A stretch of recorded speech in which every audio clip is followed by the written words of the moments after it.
24-25 অর্থ বছরে লক্ষ্যমাত্রা সভাপতি সেক্রেটারি সহ আজ মোংলা বন্দরের জন্য একটি উল্লেখযোগ্য এবং আলোকিত দিন, যে প্রথিতযশা এবং প্রতিশ্রুতিশীল সাংবাদিকবৃন্দ আপনাদের উপস্থিতিতে মোংলা বন্দর আর অবস্থান করে আপনাদের সামনে তুলে ধরেন এবং জাতির সামনে তুলে ধরেন। সেদিক থেকে আজকে মোংলা বন্দর কর্তৃপক্ষের বিগত অর্থ বছরে যে লক্ষ্যমাত্রা অর্জন সম্পর্কিত আজকের যে আয়োজন তা নিঃসন্দেহে অনেক গুরুত্বপূর্ণ এবং উল্লেখযোগ্য।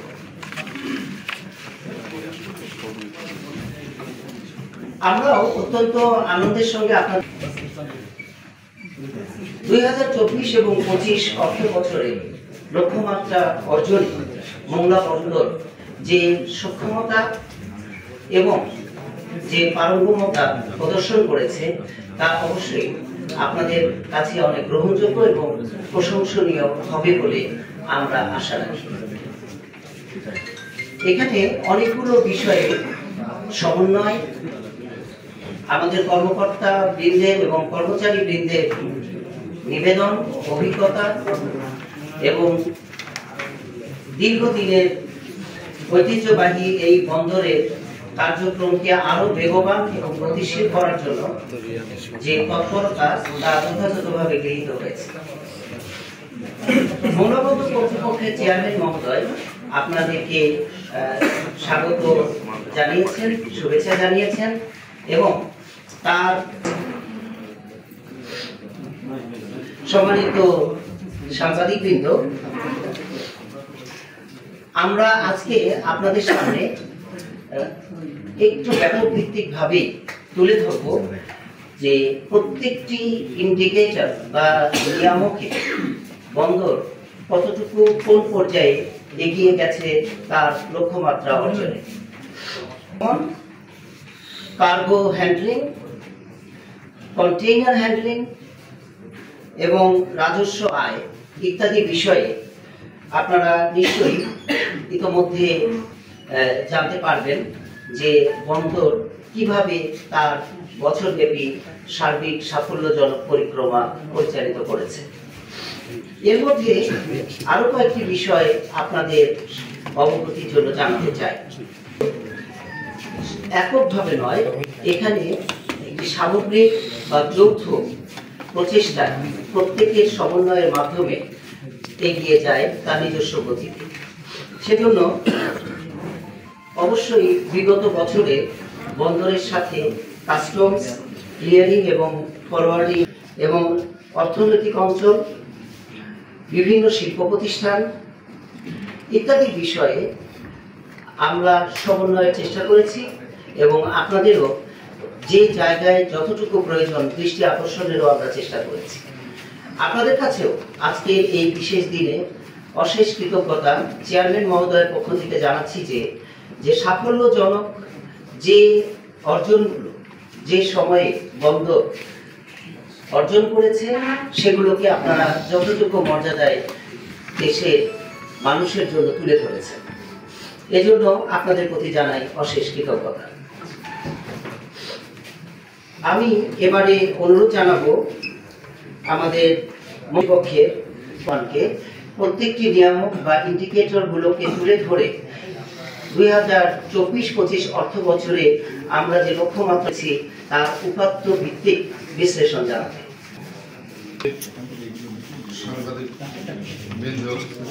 বাগেরহাট, খুলনা, মোংলা প্রেস ক্লাবে আগত সাংবাদিক ভাইয়েরা,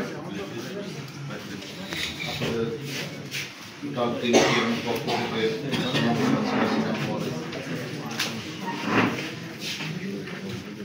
সদস্য অর্থ মহোদয় মোংলা বন্দর কর্তৃপক্ষের 24 ও 25 অর্থ বছরের সারসংক্ষেপ বললেন। এই বিষয়টিকে একটু বিস্তারিতভাবে আমি উপস্থাপন করছি। 24-25 অর্থ বছরে আমাদের সাধারণত জাহাজ আগমন নির্গমন, পণ্য ওঠানামা, কন্টেইনার হ্যান্ডলিং, রাজস্ব, আয় ব্যয়, এই বিষয়গুলো আমাদের উল্লেখযোগ্য ক্ষেত্র। এক্ষেত্রে আমরা জাহাজ আগমনের যে লক্ষ্যমাত্রা ছিল 800টি জাহাজ আসবে, সেখানে প্রকৃতপক্ষে 830টি জাহাজ এসেছে। পণ্য ওঠানামার জন্য ছিল আমাদের 88,80,000 মেট্রিক টন, সেখানে 1,04,12,000 মেট্রিক টন কার্গো আমরা এখানে খালাস করেছি। কন্টেইনারের ক্ষেত্রে ছিল 20,000 টিউস লক্ষ্যমাত্রা, সেখানে 21,456 টিউস কন্টেইনার হ্যান্ডলিং করেছি। রাজস্ব আয়ের লক্ষ্যমাত্রা ছিল 333,87,00,000 টাকা, সেখানে প্রকৃতপক্ষে অর্জন করেছি 343,33,00,000 টাকা। রাজস্ব ব্যয় ছিল 313,40,80,000, সেখানে রাজস্ব ব্যয় হ্রাস হয়েছে করে আমরা 281,23,00,000 টাকা আমরা এখানে রাজস্ব ব্যয় করেছি।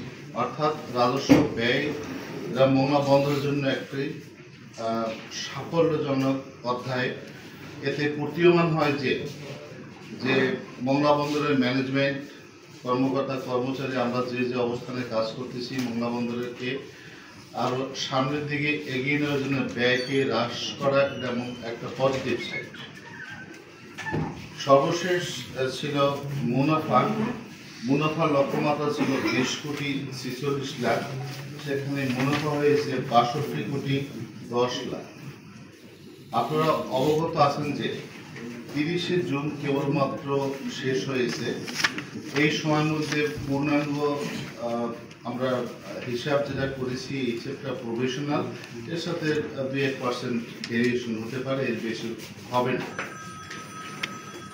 এখন এই অর্থ বছরের 24-25 অর্থ বছরের যে লক্ষ্যমাত্রা নির্ধারণ আমাদের ছিল, প্রত্যেকটা ক্ষেত্রেই আমরা সফলতা অর্জন করেছি, যেটা অন্যান্য বছরের তুলনায় এই বছরটা আমাদের কাছে এই জন্য অতি বেশি গ্রহণযোগ্য যে না, আমরা প্রত্যেকটা আইটেমই পজিটিভই আসছে।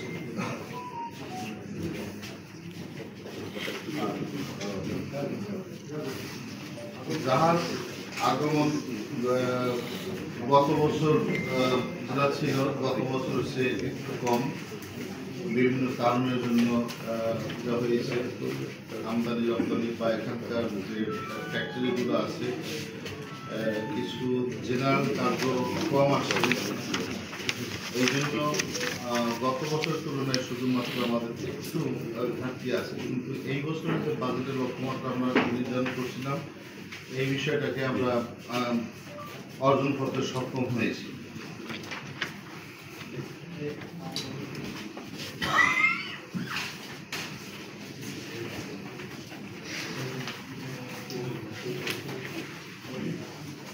এই 23-24 অর্থ বছরের সাথে একটু কম্পেয়ার করি, তাহলে সেক্ষেত্রে দেখা যাবে যে আসলে ফুড গ্রেন এই অর্থ বছরে একটু কম আসছে, ফার্টিলাইজার তাও একটু কম, অর্থাৎ টোটালে 4 লক্ষ মেট্রিক টন কাল গত বছর সে বছর কম আসছে। এই বছর আসার কারণ অনেকগুলোই, যে এলসির প্রবলেম, তারপরে ব্যবসায়ীদের বিভিন্ন সমস্যার কারণে কিছু কিছু আইটেম যে এবছর একটু কম আসছে।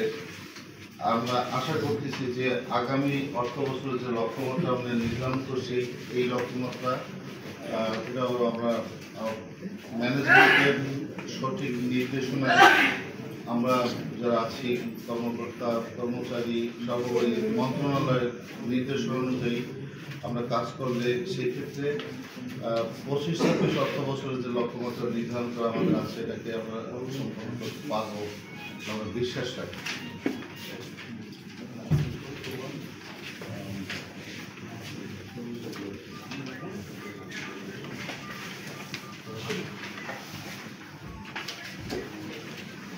আজকে চেয়ারম্যান মহোদয় যে তার যে নির্দেশনা ছিল সদস্য অর্থ মহোদয় বলেছেন যে বিগত 5 বছরের মধ্যে এই অর্থ বছর যেটা শেষ হয়ে গেল 24-25 যে আমাদের লক্ষ্য এবং অর্জন এই এত সুন্দর একটা সেট অতীতে কখনো আমরা মানে দেখতে পাইনি।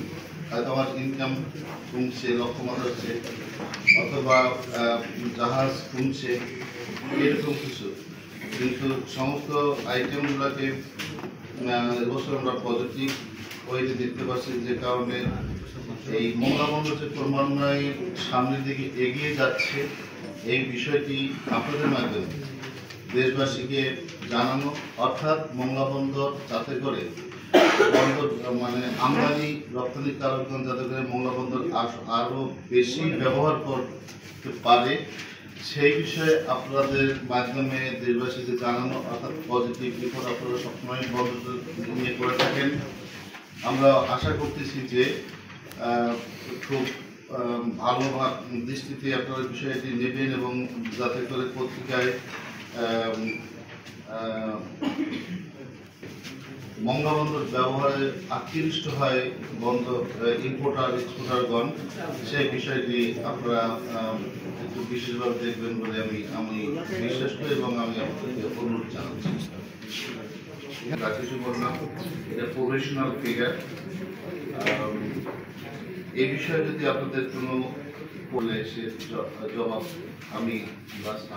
আমরা দিব। ধন্যবাদ। আমি রফিকুল ইসলাম টুটুল, আমি খুলনা প্রেস ক্লাবের সদস্য সচিব আর খুলনা পুর প্রধান এবং খুলনা চল্লিশে আছি। আমি ভালো সংবাদ, আমাদের একটি ভালো কম্বিনেশনে আমাদের অগ্রগতি হয়েছে। আমরা একটু জানতে চাই যে এখন তো দেশে অপারেশনের 3টি বন্দর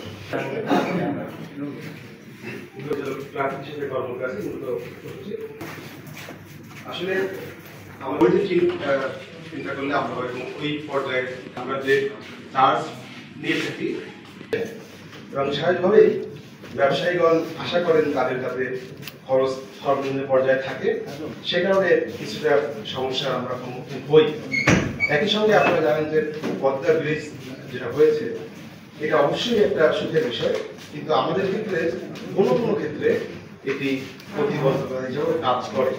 বিশেষ করে আমাদের যে ফ্রোজেন আইটেমস যেগুলো আছে, চিংড়ি মাছ এবং হিমায়িত খাদ্য সামগ্রী, এই সমস্ত সামগ্রী পদ্মার ব্রিজ দিয়ে খুব দ্রুত চট্টগ্রাম যেতে পারে।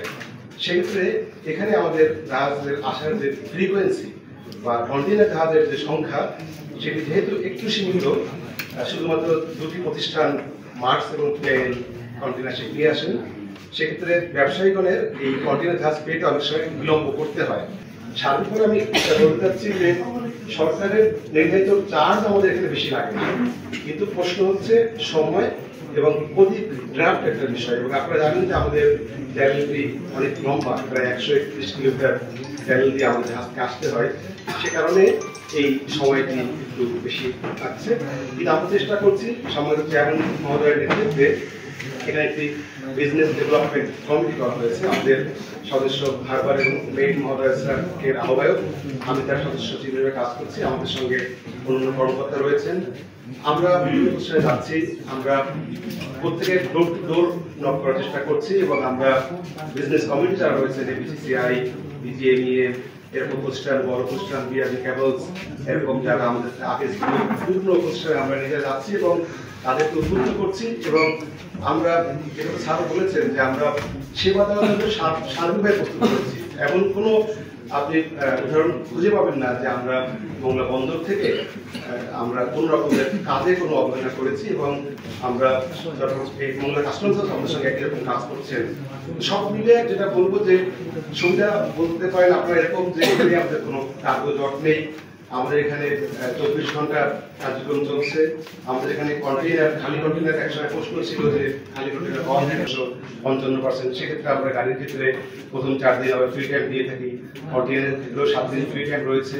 তো সব মিলে সার্বিক বিবেচনায় আমরা পিছিয়ে নেই, কিন্তু ভূ রাজনৈতিক বা ভূ অর্থনৈতিক যে বিষয়গুলো রয়েছে সে কারণে হয়তো আমরা কিছুটা পিছিয়ে আছি। আপনারা জানেন যে ইউক্রেন রাশিয়া যুদ্ধ, মাঝখানে ইরানের সঙ্গে ফিলিস্তিন বা ইসরায়েলের যে যুদ্ধ, এই সম্পূর্ণ বিষয়গুলো জাতীয় অর্থনীতিতে প্রভাব পড়েছে এবং মোংলা পোর্ট বিচ্ছিন্ন কোনো অংশ নয়, জাতীয় অর্থনীতির এক অংশ। সেদিক থেকে আমরা আশা করছি এই ধরনের পরিস্থিতি ইনশাআল্লাহ আমরা কাটিয়ে উঠবো এবং আগামী অর্থ বছরে আমাদের চেয়ারম্যান মহোদয়ের নেতৃত্বে যে কাজ করছে আমরা প্রত্যাশা করছি শারীরিকভাবে ইনশাআল্লাহ ভালো করবো। ধন্যবাদ। জুলাই আগস্টের পর থেকে আমরা অলমোস্ট 1 বছর ক্রস করেছি। এর মধ্যে মংলা বন্দর কর্তৃপক্ষ কিন্তু 1 সেকেন্ডের জন্য তার কার্যক্রম বন্ধ করেনি। এর মধ্যে অনেক নিরাপত্তা ইস্যু এসেছে, এর মধ্যে অনেক আন্দোলন আমাদেরকে ফেস করতে হয়েছে, কিন্তু কাস্টমারদের সুবিধার জন্য আমরা কিন্তু একদিনের জন্য বা এক মুহূর্তের জন্য আমাদের অপারেশন বন্ধ ছিল না। 24/7 আমাদের অপারেশন বন্ধ ছিল।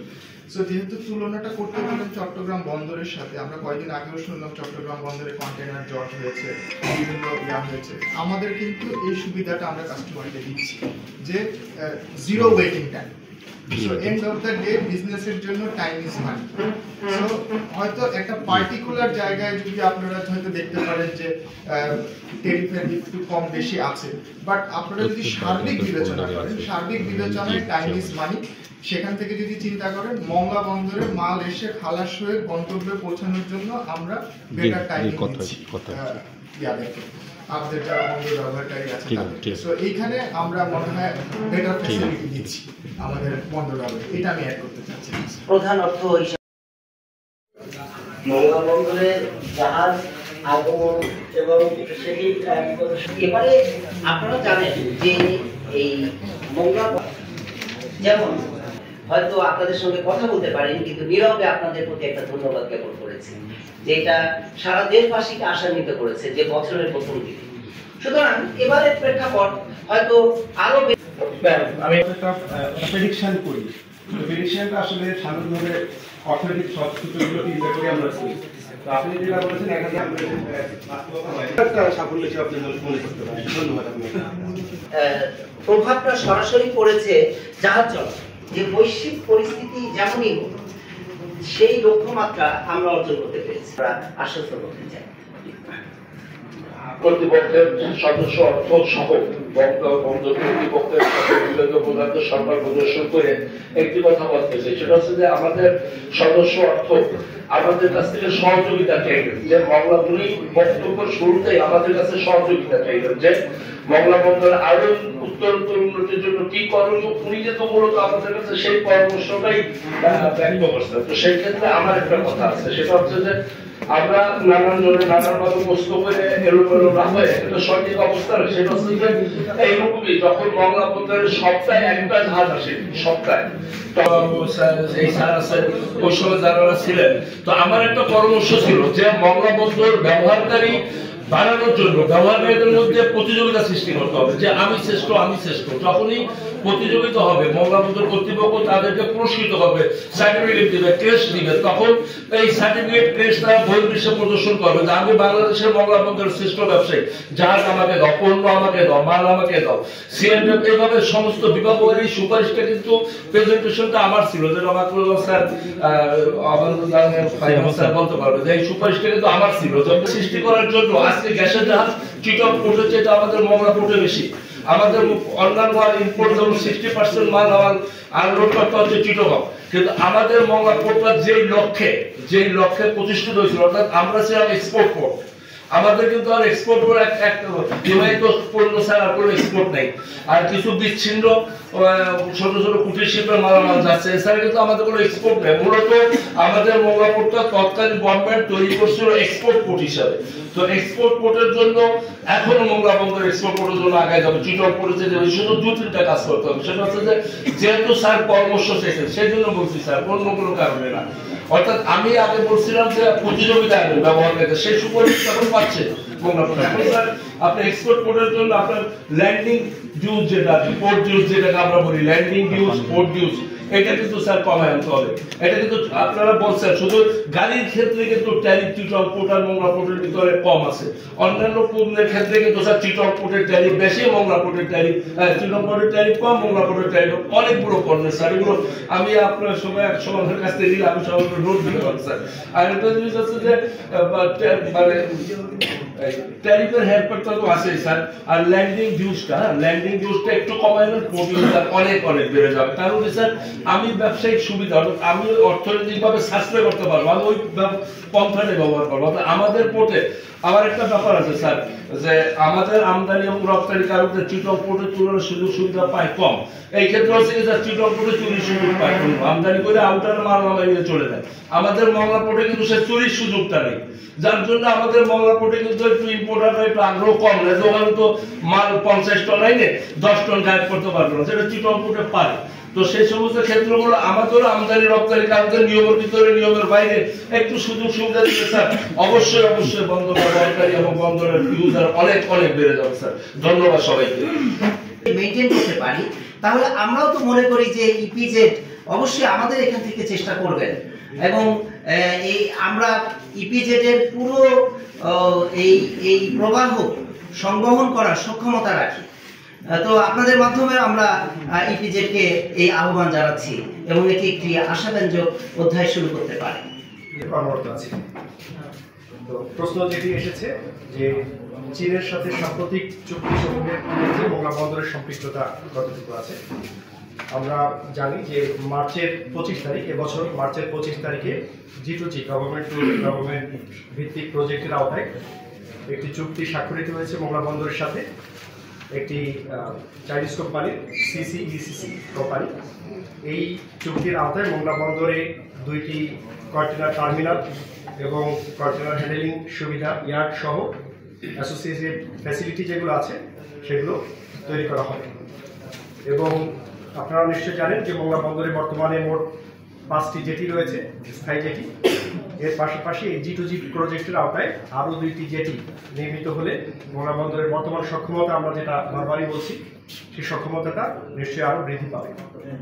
এরও পাশাপাশি আরও 2টি জেটি PPP প্রজেক্টের আওতায় নির্মিত হচ্ছে, অর্থাৎ এটা নির্মাণাধীন রয়েছে, এবং ভবিষ্যতে LOC প্রজেক্টের আওতায় আরও 2টি জেটি নির্মাণের পরিকল্পনা রয়েছে। তো সব মিলে বর্তমান 5টার সাথে আরও 6টা যোগ হলে মোট 11টা কন্টেনার টার্মিনাল বা জেটি তৈরি হতে যাচ্ছে। মোংলা বন্দরের বর্তমান সক্ষমতা আমরা যেটা আজকে দেখছি, অদূর ভবিষ্যতে এটা আরও বাড়বে বলে আমরা আশা করছি। পাশাপাশি যেটি এসেছে, আমরা যদি দেশের অন্যান্য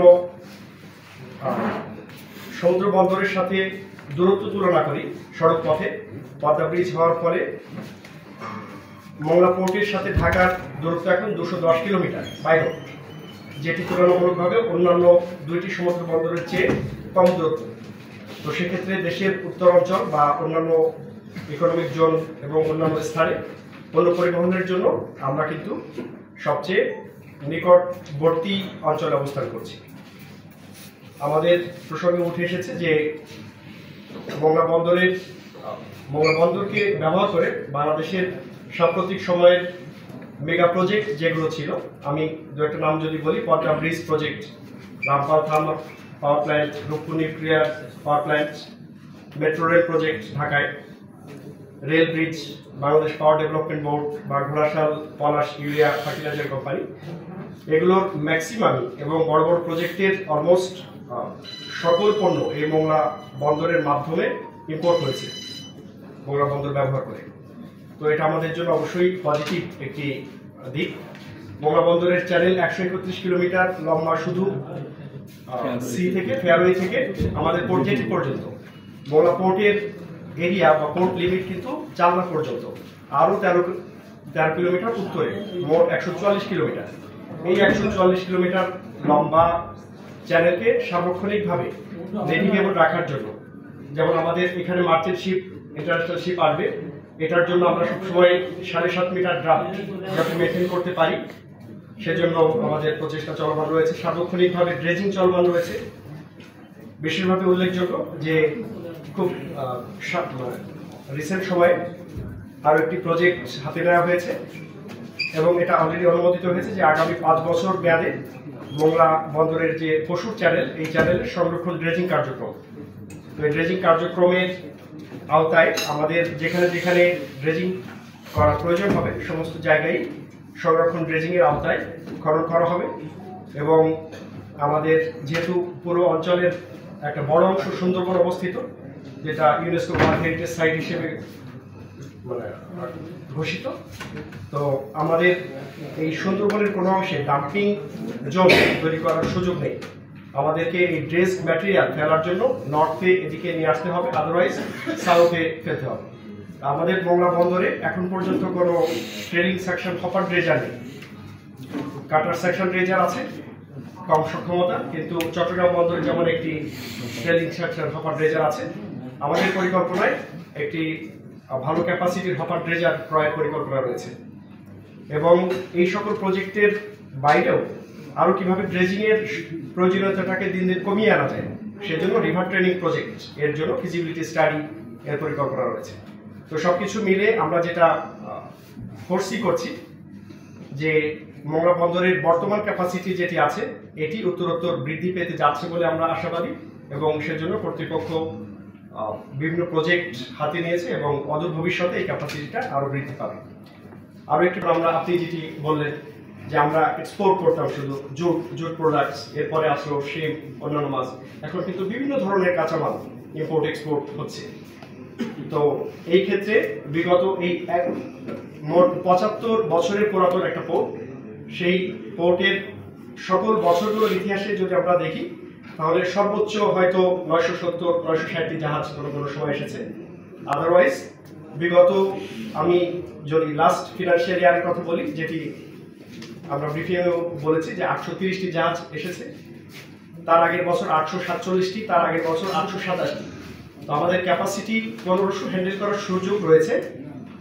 সেটি অ্যাঙ্করেজ আমাদের এখানে প্লাস যে প্রাইভেট জেটিগুলো আছে সবকিছু মিলে আমাদের টার্গেট যদি আমরা ১৫০০ রাখি, সেটা বাস্তবতার সাথে এটা বারবারই আমরা ব্যাখ্যা করেছি, বাস্তবতার সাথে বানিয়ে রেখে শুধু মোংলা পোর্টের ক্যাপাসিটি থাকলেই তো জাহাজ আসবে, বিষয়টি এমন না।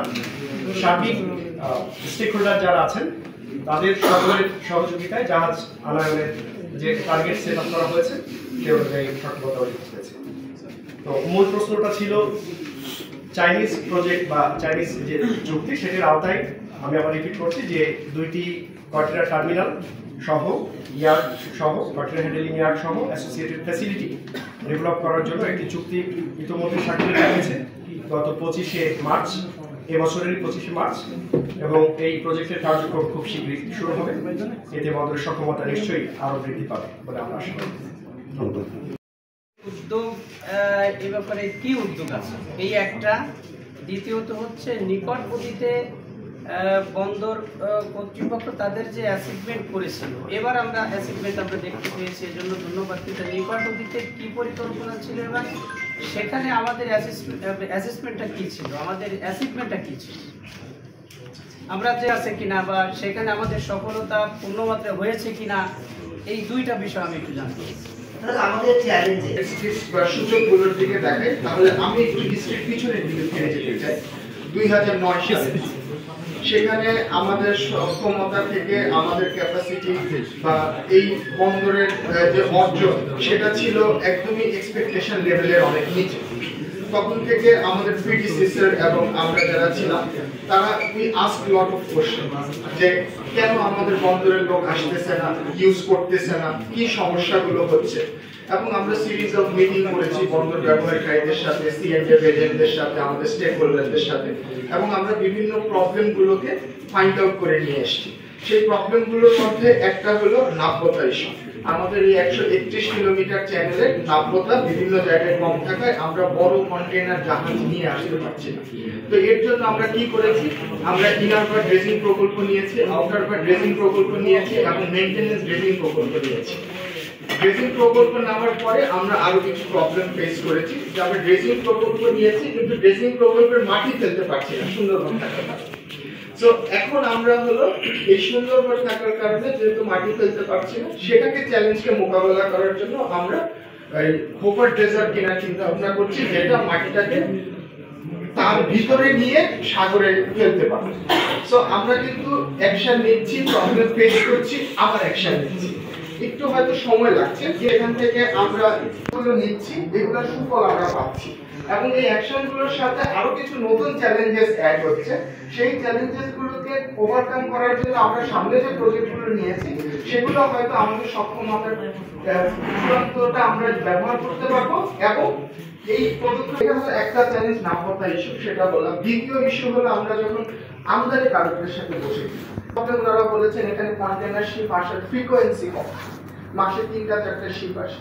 আমরা এখন কথা বলেছি বিভিন্ন শিপিং অ্যাসোসিয়েশনের সাথে, তারা আমাদেরকে কথা দিয়েছে যে ওনারা আরো বেশি পরিমাণ শিপ আমাদের এখানে নিয়ে আসবে, যাতে শিপের অ্যাভেইলেবিলিটিটা বেশি থাকে। আরেকটা প্রবলেম আমাদেরকে বলেছে খালি কন্টেনার এখানে পাওয়া যায় না, সেটাও আমরা সলভ করেছি। চট্টগ্রাম বন্দর থেকে খালি কন্টেনার এখানে নিয়ে আমাদেরকে সুবিধা করেছি, কাজ করছে। এটা আমরা যদি গ্রোথের দিকে তাকাই তাহলে গ্রোথ। আরেকটা প্রশ্ন বারবারই এসেছে যে কেন বছর থেকে মাত্র 17টা জাহাজ কম হ্যান্ডেল করে আমরা যে লক্ষ্যমাত্রায় পৌঁছাতে পেরেছি, এটাকে আমরা সফলতা মনে করছি যে এত প্রতিকূলতাকে ট্যাকেল করি। আন্তর্জাতিক যেগুলোর উপর আমার হাত নেই, যেমন রাশিয়া ইউক্রেন ওয়ার অনেকদিন যাবত চলতেছে, but recently India Pakistan tension চলেছে, এর জন্য জাহাজ চলাচলের রুট চেঞ্জ করতে হয়েছে। মিডল ইস্টের ক্রাইসিস চলেছে, এই জন্য জাহাজ চলাচলের রুট চেঞ্জ করতে হয়েছে। সো এই সবগুলো প্রতিকূলতাকে কাউন্টার করেও যে আমরা আমাদের লক্ষ্যমাত্রাকে অর্জন করতে পেরেছি, এটা আমাদের জন্য সফলতা।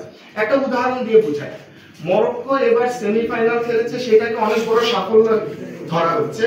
বাট 2022-এর আগে 2018 সালের ওয়ার্ল্ড কাপে আর্জেন্টিনা রানার আপ হয়েছে, সেটাকে তার ব্যর্থতা ধরা হচ্ছে। সো আমাদেরকে আমাদের সফলতার মাপকাঠিটা ধরতে হবে আমাদের ক্যাপাসিটি অনুযায়ী, আমাদের পারিপার্শ্বিক অবস্থা অনুযায়ী। এই জন্য আমরা এটাকে আমাদের সফলতা মনে করছি, যে আমরা যে লক্ষ্যমাত্রা লক্ষ্য করেছিলাম এবং সেটাকে আমরা এত প্রতিকূলতা সত্ত্বেও আপনাদের সকলের সহযোগিতা অর্জন করতে পেরেছি। আরো কিছু আমাদের চ্যালেঞ্জ আছে, যে আমাদের এখানে যে 5টা কনক্রিট জেটি আছে, এগুলো হলো জেনারেল কার্গো জন্য হ্যান্ডেল করা। এখানে কিন্তু আমাদের গ্যান্ডার ক্রেন নেই, যেটা দিয়ে আমরা দ্রুত কন্টেনার হ্যান্ডেল করতে পারি। এবং এই জেটিটা ওরকম স্ট্রং ভাবে বিল্ডও না যে আমি এই হেভি মেশিনারি এটার উপর দিতে পারি। সো ওই প্রবলেম সলভ করার জন্য আমরা এই যে আরো 6টা জেটি যে বিল্ড আপ করার প্রকল্প নিয়েছি, এগুলাতে আমরা কন্টেনার হ্যান্ডেলিং ক্যাপাসিটি, ওই জেটিগুলো কন্টেনার হ্যান্ডেলিং এর জন্য স্পেশালি বিল্ড হবে। সো সেটা আমাদের কন্টেনার হ্যান্ডেলিং এর ক্যাপাসিটিকে বাড়াবে। এই চ্যালেঞ্জটা আমরা কাউন্টার করছি। আরেকটা চ্যালেঞ্জ আমাদের আছে, এই যে প্রতি বছর ইনার বার ড্রেসিং, আউটার বার ড্রেসিং এবং মেইনটেনেন্স ড্রেসিং এর জন্য যে বিশাল পরিমাণ অর্থ আমাদেরকে খরচ করতে হচ্ছে, এটা আমাদের জন্য একটা চ্যালেঞ্জ। এই খরচকে কমিয়ে আনার জন্য আমরা আরেকটা, যেটা স্যার বললেন, প্রকল্প গ্রহণ করেছি, সেটা হলো নদী শাসন করে, জানেন আমরা ড্রেসিং এর উপর থেকে খরচটা কমিয়ে নদীকে ট্রেনিং ওয়াল করে বা নদীকে শাসন করে ড্রেসিং এর পরিমাণ যেন আমরা কমিয়ে আনতে পারি, তার জন্য একটা ফিজিবিলিটি স্টাডি আমরা শুরু করছি। সো এটা একটা চলমান প্রসেস, সবসময় আমরা উন্নতির চেষ্টা করছি এবং সেই উন্নতি করতে গিয়ে আরো নতুন কিছু চ্যালেঞ্জের সম্মুখীন হয়েছি, এবং সেগুলোকে আন্তরিকতার সাথে মন্ত্রণালয়, সরকার এবং আপনাদের শহরের সহযোগিতায় আমরা ওভারকাম করার জন্য বিভিন্ন পরিকল্পনা নিচ্ছি, এবং সেই পরিকল্পনাগুলো সফল হচ্ছে। তার ফসল হলো number doesn't like, number is showing us যে আমরা উন্নতি করছি। ধন্যবাদ স্যার। কর্তৃপক্ষের একার কোনো দায়িত্ব বর্তায় না। আমাদের করোনার এই কোটি ইউজ করবো, অর্থাৎ মংলা কাস্টমসের আইন থেকে মুক্ত হওয়ার জন্য আর কোর্টে আসবো না। হ্যাঁ, এই যে মহা সমস্যা, যেমন বন্দর মন্ত্রণালয়ের আওতায়, কাস্টম অর্থ মন্ত্রণালয়ের আওতায়, বন্দরের এমন কোনো পরিকল্পনা আছে নাকি এই বন্দর ব্যবহার বৃদ্ধির জন্য কাস্টমসের সাথে সরকারিভাবে সমন্বয় করে, অর্থাৎ হয়রানির মাত্রা কমায় আনে, পোর্ট ইউজারদের বেশি সুযোগ সুবিধা দেওয়া যাবে কিনা, এই ধরনের কোনো পরিকল্পনা বন্দরের আছে কিনা, এটা একটা আমার জানার বিষয়। আর একটা বিষয় আছে স্যার, যে স্যার বলেন নদী শাসনটা খুব সুন্দর, কিন্তু নদী শাসনটা যে প্রক্রিয়া হওয়ার কথা, প্রকৃতি আমাদের সেই প্রক্রিয়া কিন্তু নদী শাসন হতে দেয় না। আমাদের দরকার হচ্ছে নদীর পাশে টেকসই বাঁধ, কারণ পলি, নদীর ভাঙনের যে পলি, সেই পলিটা কিন্তু আমাদের নদীগর্ভে চলে আসতেছে, সাগর থেকে না যে পলি আসতেছে তার 10 গুণ বেশি পলি আমাদের নদী ভাঙন থেকে হচ্ছে। অর্থাৎ নদী শাসনের ব্যবস্থা যদি বন্দর কর্তৃপক্ষের পরিকল্পনা থাকে, তাহলে নদী শাসনের জন্য নদীর পার ভাঙন রোধের জন্য ব্যবস্থা নেওয়া প্রয়োজন স্যার।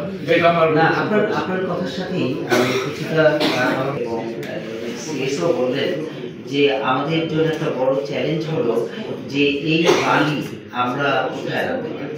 সেখানে কিন্তু অনেকগুলো ইনোভেটিভ আইডিয়াও আমরা চিন্তা করেছি। তার মধ্যে একটা হলো যে সুন্দরবনের ভিতর অনেকগুলো জায়গায় যে জায়গায় তেমন গাছ নেই, হ্যাঁ, আবার অনেক সময় জলোচ্ছ্বাসে এগুলো সেখানে আশ্রয় নিতে পারত। এরকম একটা জায়গা যে জায়গায় এই মাটিটা ফেলে যদি উঁচু করে রাখা যায় তাহলে সেখানে এই প্রাণীগুলো এই প্রতিকূল অবস্থায় আশ্রয় নিতে পারবে এবং তাদের বাচ্চা সহ তারা বাঁচতে পারবে। তবে সুতরাং এই সুপরিসর বা বিস্তৃত মোংলা বন্দরের এই যে জায়গাগুলোতে আমরা পদক্ষেপ নিলে এখানে আশঙ্কাও আছে, সামনে বিশাল সম্ভাবনাও আছে বলে আমি মনে করি। আবার আরেকটি প্রশ্ন